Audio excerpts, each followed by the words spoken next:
স্বামী ব্রহ্মানন্দ বলতেন যে মনের 3/4 of the mind keep it on god, যদি রাখতে পারো যদি, তাহলে 1/4 অফ দি মাইন্ড 25% মন দিয়ে তুমি সংসারের সব কাজ করতে পারবে।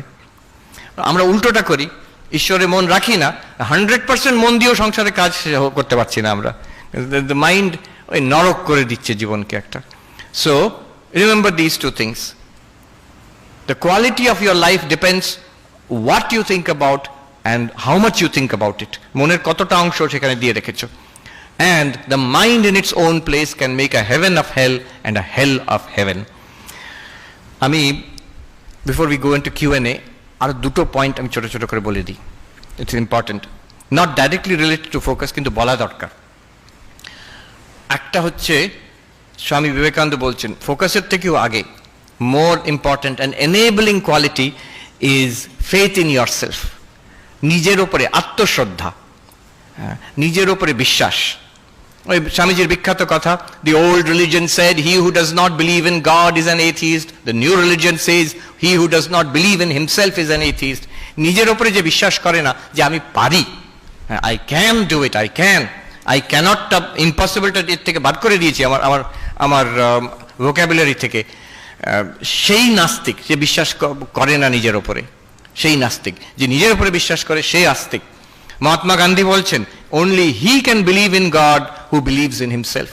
নিজের উপরে যদি বিশ্বাস না থাকে না, যখন মনে হচ্ছে আমি ঈশ্বরে বিশ্বাস করছি, যখন চাপ আসবে, যখন চ্যালেঞ্জ আসবে জীবনে, তখন দেখবে ঈশ্বরের বিশ্বাসটাও নড়ে যাবে। কি জানি সত্যিকারে আছে কিনা কে জানে, আমার তো কোনোটার উপরে বিশ্বাস নেই, নিজের উপরেই তো বিশ্বাস নেই, ঈশ্বরের বিশ্বাসটাও নড়ে যাবে। So one who has firm faith in himself can have faith in God. ঈশ্বর বিশ্বাস। রিসেন্টলি একটা বই পড়ছিলাম, নাম করা সাইকোলজিস্ট ছিলেন ন্যাথানিয়েল ব্র্যান্ডেন, আজকাল খুব একটা কেউ পড়ে না, 6 pillars of self esteem। যেমন স্বামীজির কথাই কি সায়েন্টিফিক্যালি অর্গানাইজ করে উনি বলছেন সেলফ কনফিডেন্স কি করে বাড়াতে পারি। উনি বলছেন 6টা জিনিস, 6টা পিলার আছে সেলফ কনফিডেন্স, নিজের উপরে বিশ্বাসের জন্য। প্রথমে হচ্ছে লিভিং কনসিয়াসলি। সারাদিন যদি আমি ভেবে দেখো, তুমি ঠিক করলে যে আমার এই আজকের কোর্সের এই বইটা আমি আগামী নেক্সট 2-3 আওয়ার্স আমি পড়বো, বসে বইটা পড়লে, খেটে খুটে পড়লে, এফর্ট দিয়ে, after you finish reading that book ভেতরে কেমন মনে হয়। আর যদি 3টে ঘন্টা তুমি বসে, ওই 3টে ঘন্টা বসে ইন্টারনেট ব্রাউজিং করলে, এটা ওটা যেখানে যেটা মন যাচ্ছে করলাম, 3 ঘন্টার পর তোমার ভেতরে কেমন অনুভব হবে। যদি একটা কাজ যেটা আমি করতে চাই সেটাকেই করলাম 3 ঘন্টা, after that you will feel more integrated, ভেতরে একটা সাইকোলজিক্যাল ইন্টিগ্রেশন হবে, you will feel more fulfilled, you will feel more rich, একটা সমৃদ্ধ মনে হবে নিজেকে। হয়তো ক্লান্ত থাকবে, but that will be a good kind of tiredness. একটা খেটে খুটে যে মানুষ একটা তৃপ্তি পায়, সেই তৃপ্তিটা পাবে। আর সেটা না করে যদি আমি সেই সময় একটা আনকনসিয়াস ড্রিফটিং, এটা ওটা করছি, ইন্টারনেট হয়তো ব্রাউজিং করে যাচ্ছি, 3 ঘন্টা কেটে গেল, তারপরে দেখবে অস্বস্তি বোধ, একটা ডিসগাস্ট, একটা কিভাবে সময় নষ্ট করছি এরকম মনে হবে। এই দুটোর মধ্যে তফাৎটা কি? একটা লিভিং কনসিয়াসলি, ডেলিবারেটলি আমার সময় আমি এইভাবে ব্যয় করব, আরেকটা হচ্ছে এই ফোনে এলো সোশ্যাল মিডিয়া, কতগুলো লাইকস, এই সেলফি, ও কি পাঠিয়েছে, এই দেখে দেখে ঘন্টার পর ঘন্টা চলে গেল। You feel disgusted after that. কেউ এরমভাবে মনে করে না দিনের শেষে আমি বেশ 14 ঘন্টা আজকে খেটে খুটে সোশ্যাল মিডিয়া এদিক সেদিক করেছি, ব্যাস দিনটা ভালো গেছে, কোনোদিন মনে হবে না। ইউ উইল ফিল ডিসগাস্টেড, ভাবে দূর কিভাবে দিন কাটাচ্ছি। আর সো লিভিং কনসিয়াসলি, স্বামী বিবেকানন্দের কথা একদম হুবহু, power will come, glory will come, all that is excellent and good will come when the sleeping soul is raised to self-conscious activity, self-conscious action. স্বামীজির কথা, ডেলিবারেটলি কনসিয়াসলি যদি আমি জীবন যাপন করি, কোনো স্পিরিচুয়াল কথা সেখানে বলছেন না, this is spirituality. Second, acceptance, practice acceptance. আমি যেমন, আমি নিজে অন্তত স্বীকার করে নেব, নিজের বিষয়ে একটা ফলস ধারণা না রাখা।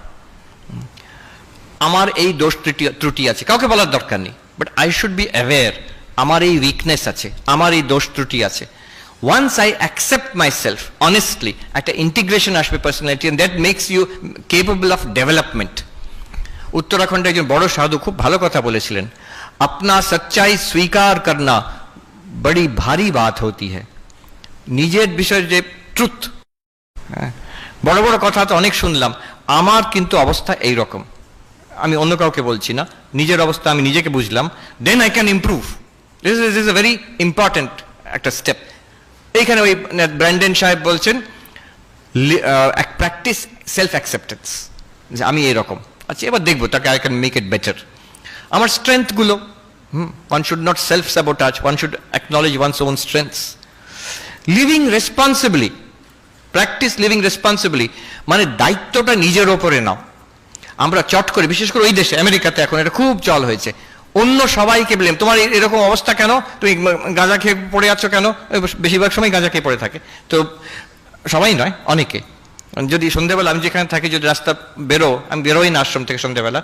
সব জায়গায় সর্বত্র গাঁজার একটা গন্ধ পাওয়া যায় চারিদিকে তো কেন এরকম অবস্থা আমাকে বলে আমার বাবা মা আমাকে অ্যাবিউজ করেছে কিংবা সিস্টেমটা খারাপ আমাকে কোনো চান্স পাইনি আমি এরকম অনেক আছে এই প্রবলেম সেই প্রবলেম আমার কোনো প্রবলেম নেই আমি তো দেবতা দেবতুল্য মানুষ ও কোনোদিন সেই লোকটা যাই হোক নিজের ওপরে confidence self esteem self confidence কোনোদিন আসবে না যতক্ষণ অন্যদের ওপর চাপিয়ে দিচ্ছি হতে পারে সিস্টেম খারাপ হতে পারে আমার অনেক রকম ডিসঅ্যাডভান্টেজ থাকতে পারে নো ডাউট কিন্তু আমার একটা বড় কম্পোনেন্ট আছে এইগুলোকে নিয়ে আমি কি করলাম সেই রোলটা যদি আমি ফুলফিল না করি তাহলে কোনোদিন সেলফ কনফিডেন্স আসবে না বরং অনেক রকম ডিসঅ্যাডভান্টেজ আছে কিন্তু তার সঙ্গে আমি লড়ে একটা লেভেলে উঠেছি আমার প্রচন্ড সেলফ কনফিডেন্স আসবে তখন so accept living responsibly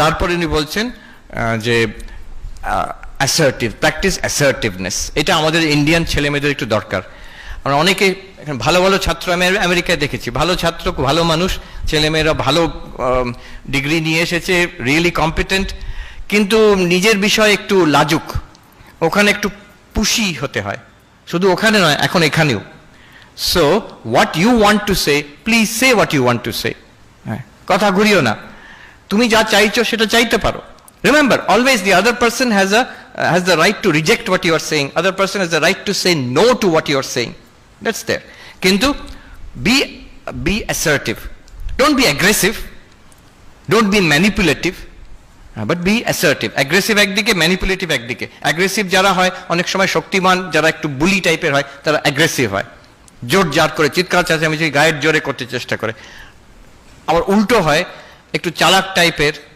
shrewd তারা ম্যানিপুলেট পলিটিক্স খেলে করতে চায় ডোন্ট বি ইদার দুটোই খারাপ আর দুটোই আলটিমেটলি ও সাকসিড করে না মাঝখানে যে অ্যাসার্টিভ নিজের কথাটা বলতে ক্লাসের মধ্যে বলতে ভয় পায় না কাজের মধ্যে বলতে ভয় পায় না ফ্যামিলিতে বলতে ভয় পায় না বাট অ্যাসার্টিভলি নট অ্যাগ্রেসিভলি সত্য কথা উইথ রেসপেক্ট নিশ্চয়ই বলবে কেন বলবে না যা চাইবার কথা চাইবে কেন চাইবে না but remember you may not get but you have the right to ask এখানে নিজেকে যখন অ্যাসার্ট করবে একটা কনফিডেন্স আসবে নিজের জীবনে আচ্ছা লিভ পারপাসফুলি স্বামীজিও বলেছেন অনেকবার এই ব্র্যান্ডন সাবু বলছেন কনফিডেন্সের জন্য একটা দরকার এম ইন লাইফ আমি যদি সবাই যেটা করছে আমি ভেসে যাচ্ছি তুমি এই যে করছো এটা তুমি কি চাও আমি ওরকম ভাবিনি বাবা মা ভর্তি করে দিয়েছে তাই জন্য আছি আমি তাহলে কিন্তু কোনোদিন নিজের উপরে কনফিডেন্স আসবে না বলবে হ্যাঁ আমি চাই এই ডিগ্রিটা আমি চাই এই বিদ্যাটা আমি চাই এই সার্টিফিকেটটা আমি চাই তাই জন্য আমি করছি you'll have confidence in yourself একটা এস্টিম আসবে that I am doing what I want to do living purposefully আমি একটা পারপাস নিয়ে বেঁচে আছি এখানে অনেক সময় চাপে হয় আমি ভাবি কেন আমেরিকাতে ছাত্রীরা ওখানে এত ফ্রিডম কিন্তু এত রেসপন্সিবল কি করে আমি এখানে একদম সেই প্রেসিডেন্সির থেকে সাধারণ কলেজ অবধি দেখেছি সব জায়গায় দেওয়াল লেখন হইচই কাণ্ড এই আন্দোলন সেই সারাক্ষণ হই চলছে একটা কাণ্ড অনেক কিছু গোলমাল চলছে পিকুলিয়ার কিন্তু ওই ছাত্রগুলি যখন আমেরিকায় যাচ্ছে করছে না তো কি ওখানে খুব কড়া নিয়ম not at all total freedom one thing is আমার মনে হয় এখানে সেন্স অফ পারপাসটা একটু কম এখানে বাবা মারা বাচ্চাদের বাচ্চা করেই রাখতে চায় তো বাবা মারা সব টাকা পয়সা দিয়ে দিচ্ছে সব কিছু এখন তুমি গিয়ে বাবা মার পয়সাতে আহ্লাদে আছো সে কলেজে এখন সেই তো যা ইচ্ছে তাই করছে আমেরিকায় আমি দেখেছি কলেজে পড়ছে, আমি হার্ভার্ডে দেখলাম, আমি তো সুখে ছিলাম, আমার তো টাকা দিয়ে দিয়েছে ইউনিভার্সিটির থেকে, কিন্তু অন্য ইয়াং ছেলে মেয়েরা কি প্রেসারে, তাদের খাওয়ার জন্য থাকার জন্য 2-3টে করে চাকরি করছে, টিউশন ফিস দেওয়ার জন্য 2-3টে করে পার্ট টাইম জব করছে, কেউ ওয়েটার স্টারবাক্সে কাজ করছে, কেউ লাইব্রেরিতে কাজ করছে, তাদের একটুও সময় নেই। পড়াশোনা, এত পড়াশোনার চাপ।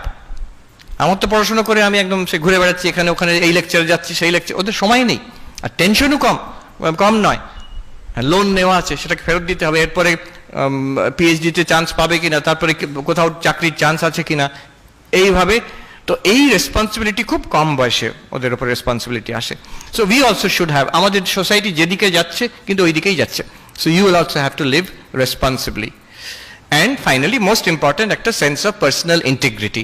ইন্টিগ্রিটি মানে আমার মরাল স্ট্যান্ডার্ড, আমি সত্য কথা বলবো, আমার নিজের একটা ডিসিপ্লিন থাকবে জীবনে, অন্যদের সঙ্গে ব্যবহারের আমার স্ট্যান্ডার্ড থাকবে, আমি ভদ্র ব্যবহার করব, আমার স্ট্যান্ডার্ড। অন্যরা বলছে বলে শুধু নয়, আমি সবাইকার কাছ থেকে, বাবা মা মহারাজদের কাছ থেকে, বই থেকে সব শিখলাম, এর মধ্যে আমি যেটা ভালো লাগলো, মাই পার্সোনাল স্ট্যান্ডার্ডস।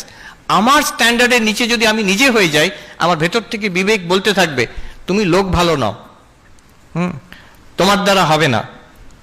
যে এই যদি কথাটা বলতে থাকে ভেতর থেকে আমার অন্তরাত্মা, আমি কখনো নিজের উপরে কনফিডেন্স আসবে না।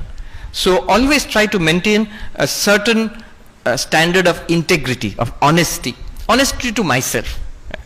তো এটা যদি থাকে, ছটা জিনিস দেখো, ছটা পিলার সেলফ কনফিডেন্সের জন্য, নিজের উপরে শ্রদ্ধার জন্য। Living consciously, practice of accepting yourself, practice of accepting responsibility জীবনের জন্য, and then the practice of asserting yourself, and the practice of a purposeful life, and a practice of personal integrity. আর ওখানে Brandon সাহেব বলছে দেখো এগুলো সবগুলো কিন্তু practice, বলো না আমার এই কোয়ালিটি নেই আমি কি করব, এটা কোয়ালিটির কথা বলা হচ্ছে না, এটা একটা অ্যাকশন ওয়ার্ড, করার কথা। প্রত্যেকটা হচ্ছে করলেই হবে, একটু চেষ্টা কর, প্রত্যেকটা আমি চেষ্টা করছি কিনা, then you will definitely have confidence in yourself. Last point and I'll conclude here. শ্রদ্ধা, নিজের উপরে কনফিডেন্স এবং কনসেন্ট্রেশন, এটাতে দিস ইজ এনাফ? নো, একেবারেই নয়। সে রাবণেরও প্রচন্ড সেলফ কনফিডেন্স ছিল আর প্রচন্ড ফোকাস ছিল, কিন্তু সে রাবণ, একটা রাক্ষসও হতে পারে প্রচন্ড সেলফ কনফিডেন্স অ্যান্ড, বলতে চাই না, একজন বিরাট বড় দেশের লিডার যার জন্য বিরাট যুদ্ধ চলছে এখন, তারও প্রচন্ড কনফিডেন্স আর কনসেন্ট্রেশনও আছে, কিন্তু তাতে অবস্থাটা কিন্তু ভালো, রেজাল্টটা ভালো হচ্ছে না। কিন্তু তার সঙ্গে দরকার এই সেলফলেসনেস, যে নিজের জন্য সেলফিশ, এটা ইম্যাচিওর।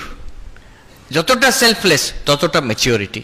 আর এই ম্যাচিওরিটি যে বয়সের সঙ্গে হয় তা নয়, কিন্তু আমি আমার চাই চাই চাই, এটা হচ্ছে একটা ইম্যাচিওর, বাচ্চারা করে।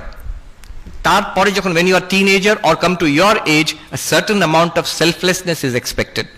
যত সেলফলেস হবে, যত আনসেলফিশ হবে, you are not the loser, never, you are always the gainer. কিছু না হলে অন্তরে তৃপ্তি থাকবে, বাইরেও সাকসেসফুল হবে। যারা যে কোনো অর্গানাইজেশনে দেখবে most valued member, most respected member, যার প্রচন্ড কনসেন্ট্রেশন আছে, কনফিডেন্স আছে, নো, তাকে দেখলে লোকে বলবে কি স্মার্ট লোকটা দেখেছো, কি ব্রিলিয়েন্ট লোকটা দেখেছো, কিন্তু মানুষ হিসেবে অত্যন্ত বাজে লোক একটা। কিন্তু যে সবচেয়ে সেলফলেস, যে সবচেয়ে অন্যদের জন্য সময় দেয়, অন্যদের জন্য অলওয়েজ দেয়ার ফর আদার্স, এই selflessness, unselfishness is a test of truth. একটা জিনিস যত আনসেলফিশ, যত selfless, that is closer to the truth. Swami Vivekananda এই কয়েকটা টেস্ট দিয়েছেন truth. That which makes you strong, that is the truth. That which makes you weak, reject as poison. That which unites, that is truth. That which divides, that is falsehood. That which is unselfish is truth. That which is selfish is falsehood. So a selflessness, এই তিনটে জিনিস আজকে I am sharing with you, and it is like a philosophy of life. First, আমার বলা উচিত ছিল self confidence. Second, your power will come from focus. যতটা focus করতে পারবে ততটা। আমি মাঝে মাঝে বলি, আমেরিকাতে তো এখন টাকা যাদের আছে তাদের কথা বললে লোকে শুনবে, আচ্ছা আচ্ছা। তো বলছে ওখানে ওয়ারেন বাফেটের কথা বলো, ওয়ারেন বাফেট খুব বড় ইনভেস্টর, মানে one of the richest people, আর $multi-billion বিজনেস এসব আছে।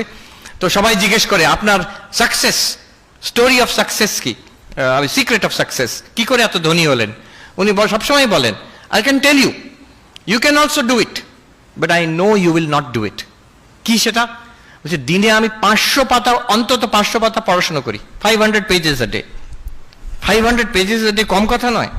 আমি হার্ভার্ডে যখন অ্যাসাইনমেন্ট করতাম তখন হয়তো দিনে 200-300 পাতা পড়তে হতো, তার বেশি নয় ম্যাক্সিমাম।